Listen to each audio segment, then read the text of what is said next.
Yes, sir. Thank you, Chris. Joe Plankus, Here? Doug Holtz, Jill Doyle, Here. Bob Beaudry. Bob is not available tonight. Okay. We have a quorum, Joe. Okay, fine. Thank you, John. Appreciate that.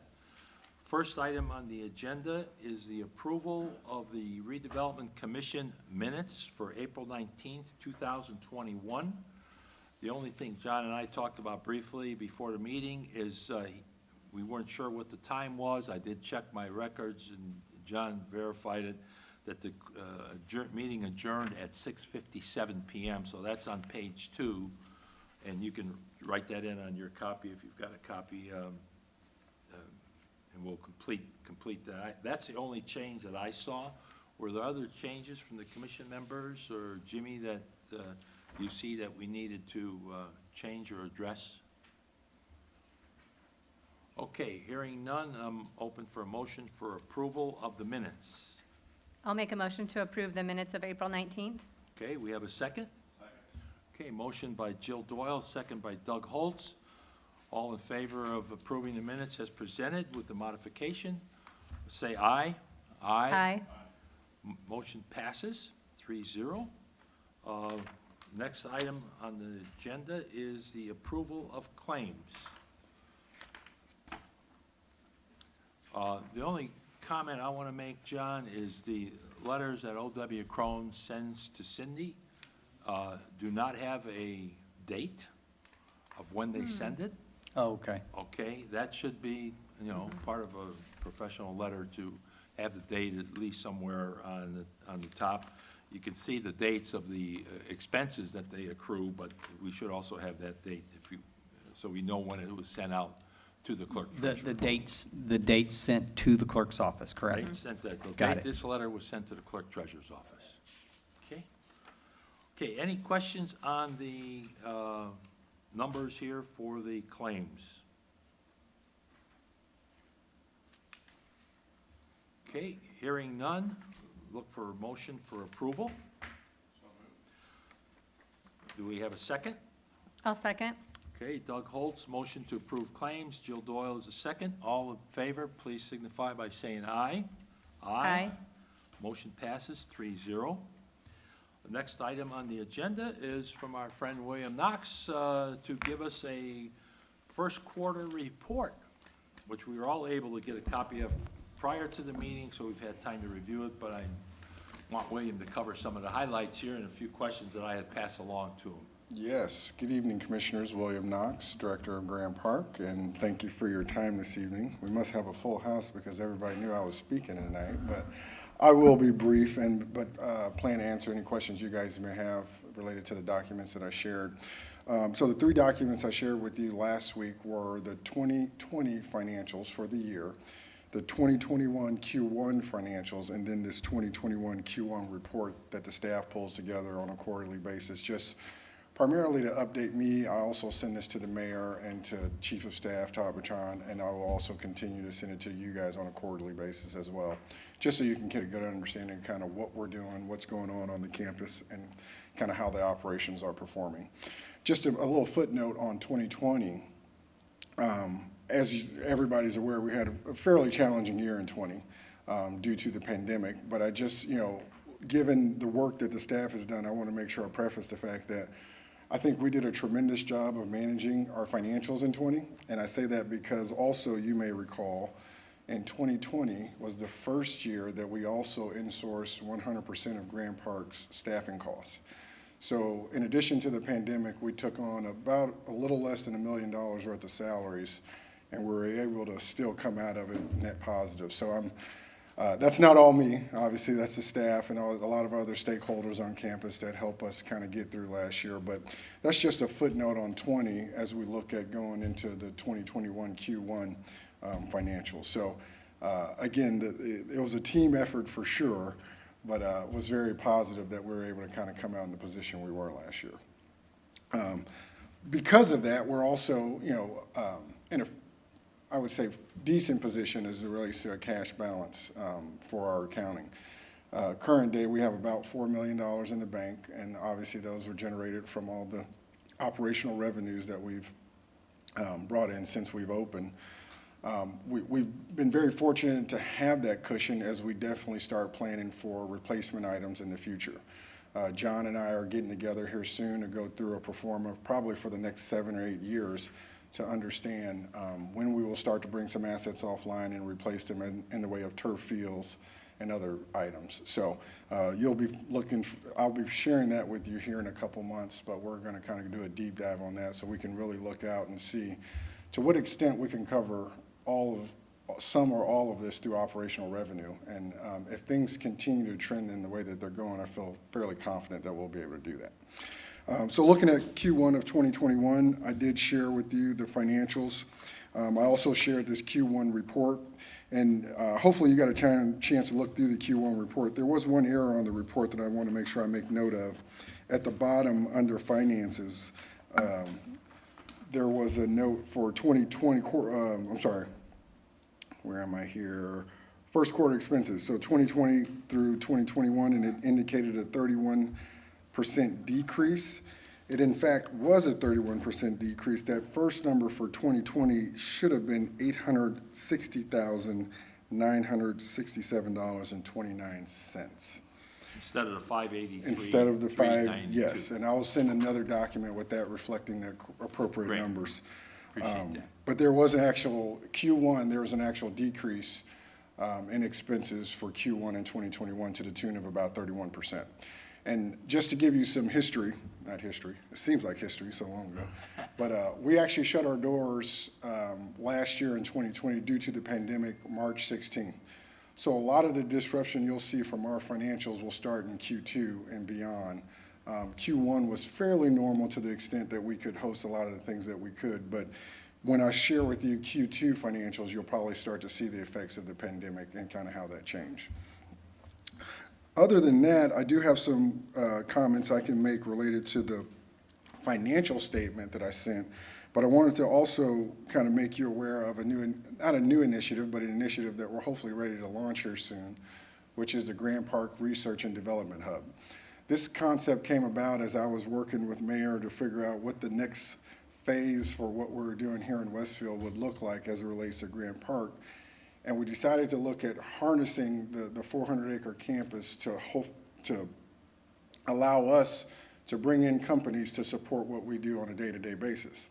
So essentially what we've created is the Grant Park Research and Development Hub. We will not incubate, but we will work with existing companies as they look to flesh out their existing technology or services that are related to the sports tourism facilities segment.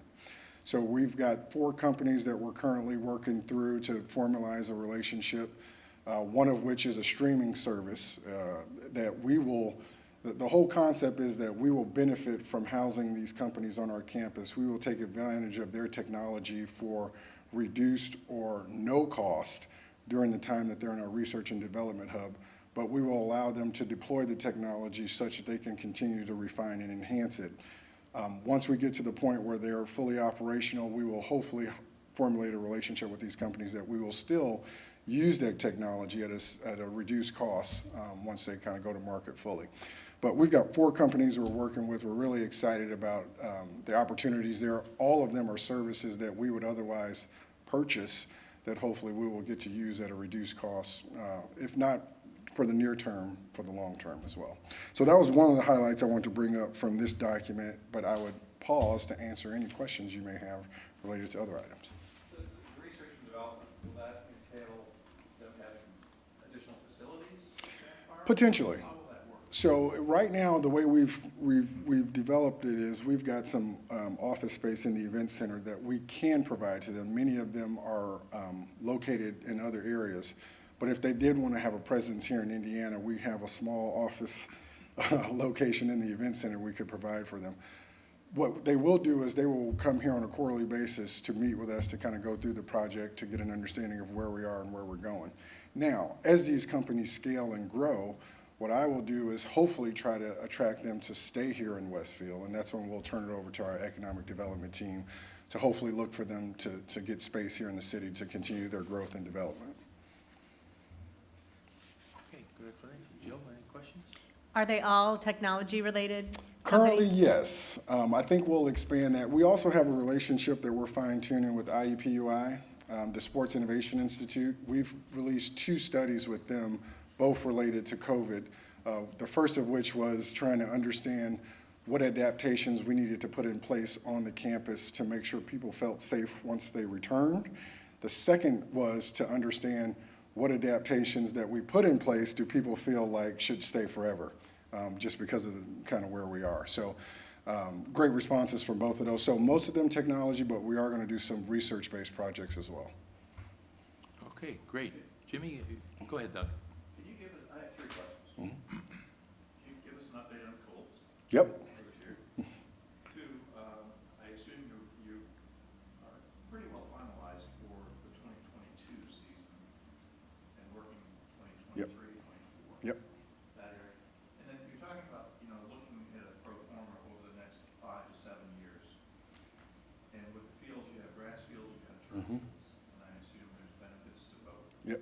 As far as you're looking out, are there benefits to replacing grass fields with artificial turf from a maintenance standpoint? Yeah. Cost standpoint? It's a great question. Evaluate that all Yep, the time? well, and I can definitely speak to that. Let me tackle the Colts first. We've been actively discussing a lot of things with the Colts. Nothing is definite. They have all intentions to be at Grand Park for training camp. A lot of it is up to not them, but the NFL. So they're getting their mandates from the NFL. They're sharing those with us. I think within the next 2 weeks, we will know for sure what training camp will look like, and we'll be able to share that publicly. But a lot of active conversations. I think they realized last year, having to stay at home, that they love coming to Grand Park, and they'd like to continue to do so. So we're going to hopefully have an opportunity to get them back with fans for training camp. The second question was related to. The next 2 to 3 years as far as events? Yes, so we've pretty much, so the way that we've looked at this historically is we try to do 3-year agreements, 3-year rolling agreements. A lot of those agreements ended this year, so we're booking 22 through 25 right now. And what that'll do is kind of push us out to that next bid window for a lot of the larger events that we do. Our partners on the Diamond side, Bullpen, they own and operate a lot of their own events, so they're pretty much sold out all the time. We are starting to transition into a little bit of that with football, but for the most part, a lot of our events are bid or what we call bid or rental events. So 22 is in the books. We're just as secure as we are this year for 22. 23 and beyond, we're really starting to look at some new mix of sports, and a lot of, COVID provided an opportunity for people to look at things differently, so we're doing the same. And the way we're contracting events are going to be a little bit different, such that we're not locked in and obligated for the full 3 to 4 years, that we have opportunities to adjust if we want. And the last item related to fields, yes, the analysis that we will do will evaluate our existing infrastructure of turf fields to kind of really determine what point we will replace those. But also, we've done some analysis on transitioning grass to synthetic. Obviously, there's a reason we ended with the fields we have today. A lot of that is driven by initial costs of turf. But as we look at it here in Indiana, when you put in a turf field, you also have to put lights on it, because in order to get the maximum use out of that field, it really needs to be lit. So we continue to do those analysis. We do a lot of high-end soccer, and those clients like grass. So as we look to kind of what we want to do long-term, we're starting to do more and more lacrosse. They prefer turf. So it's a balancing act. We've got the 3 indoor fields that we add to our 7 outdoor. So technically, we have 10 turf. If anything, we may transition. If we transition field number 1 to a stadium, more than likely that'll go to a turf field, just so we can maximize those opportunities. Great, thank you, William. Jimmy, you have any questions? Jill? Anything else? Okay, thank you very much, William. Appreciate the first quarter report. We'll look forward to second quarter. Absolutely. Thank you. Thank you very much. Okay, next item on the agenda is a letter of support to the APC for the Downtown Comprehensive Plan Addendum. Each of you have received a letter from me that I was drafted, unfortunately, was drafted late today, that we would give to Mr. Horkey tonight. I don't think we haven't had a chance to get it posted, so we will give a copy to John, and we get that link to our agenda here, assuming that we approve the letter. First, a little bit of background information. There are a number of people working to take us, I would call it, to the next level. You know, we've got Grand Junction Plaza being built. We have a downtown area that's roughly defined by the Mazda dealership on the south side, Hoover Street on the north side, 31 over to East Street. That's the, quote, downtown area. And there's an effort to try to better define where we are at. We know we've got the Grand Junction Plaza, we've got Union Square that is being, that will hopefully break ground here, not too distant future. But what's it gonna look like down the road? So we've been very successful in the past with grassroots efforts. The plan, the comp plan that we updated, which I was chairman of the steering committee, was done over a 2-year period. Over 275 people participated in that. I don't know that we'll have that many interested in participating in the downtown area, but obviously it's a key area. When we started that program, we had around 8,000 residents. Now we've got over 40,000. So there might be a little larger crowd that's interested in really participating in that. So really, as we say, when we grow up, what do we want it to look like? One of the ideas is to maybe we create a tabletop model, 3-dimensional model of what downtown would look like. What would we like it? What would we like to have it look like and be in the future for all the residents of Westfield? So I know there have been a number of people working with Mike Johns and the council, working with the administration, and I think from our standpoint as the RDC, and obviously we're involved very deeply with the TIF districts and the funding that generates for the city. So basically, this letter is to encourage the Plan Commission to continue their role as being very active in development of these types of plans, and they've done a great job over the years, and we will encourage them to do more. So basically, this is just a letter of support for the APC to move forward and know that they have that support from at least this segment of the community. Any questions? Okay, if not, do I have a motion for approval of the letter? And I will give, if we vote favorably on this, we will give the copy to Mr. Horkey this evening before the meeting so that they have it for their records. And then we'll formally send it to them also. I make a motion to approve the letter of support to the APC. Okay, we have a second?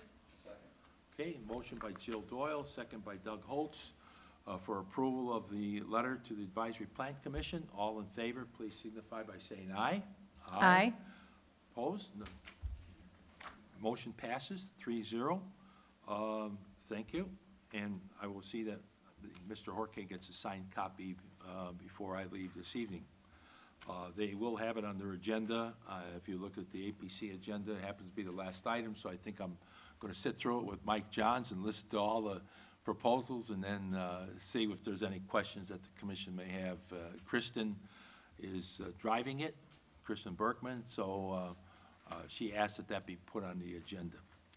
Okay, John, any other additional business before the commission this evening? No. Okay, if you have paperwork to sign, John, we'll stick around and get that signed. Other than that, we'll consider the meeting adjourned, and that'll be at 6:19 p.m. Thank you.